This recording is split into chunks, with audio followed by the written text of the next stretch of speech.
4 little items, all to do with Izzy and Lara, written over the years, and this is the earliest one. One of the first I wrote about Izzy. It's called Izzy Comes to Stay.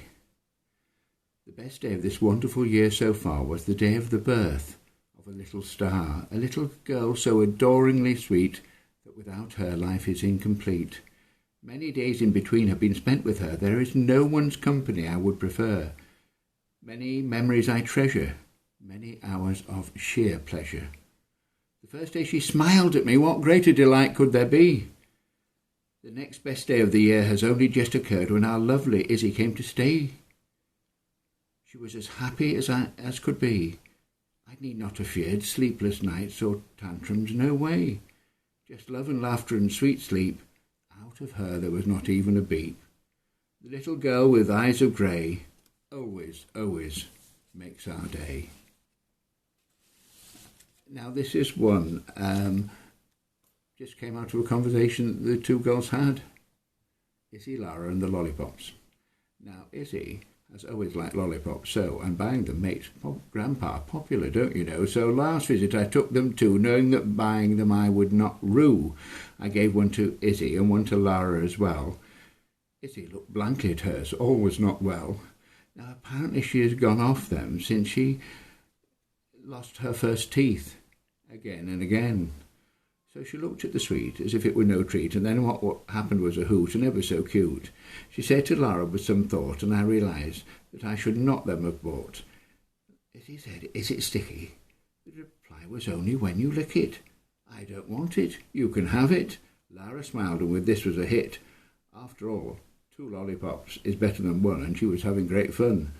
This made me laugh and smile, and of lollipops Lara would still eat a pile.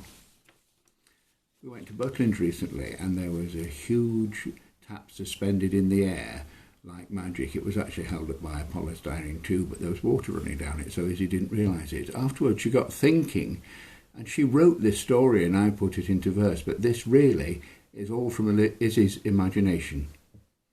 Isabel, the Tap and the Witch. As she wandered down the path, sweet Isabel had a smile and a laugh. She was so pretty and blonde, and in the sun was going to feed the ducks at the pond. A nasty witch watched her skip by and was so jealous of her that her anger was high. So she cast a spell on this sunny child, and over Isabel's head, appearing swift and wild, a giant blue tap with water running faster than sap. It poured down on her hair, made her wet and gave her a scare. It made her want to sigh and cry and get dry. Oh my! She got her daddy to build her a dome, but the witch made the water into it roam. Then she hid under a pile of toys so high, the witch got the water through, she was not dry.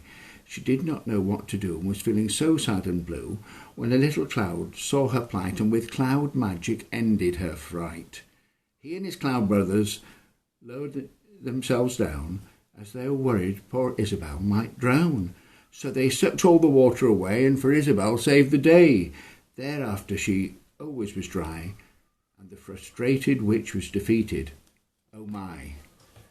Now this next one is a little song I sing to them, and at the end of verse 1 you'll know the line.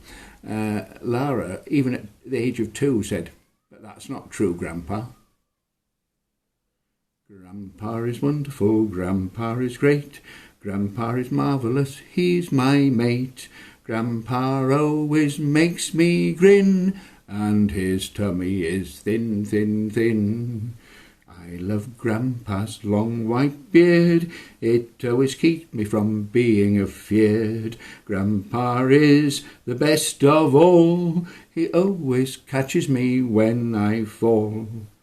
Lives at the seaside, does Grandpa, to go and see him I travel afar. But it's worth the journey long, and when I see him I sing this song.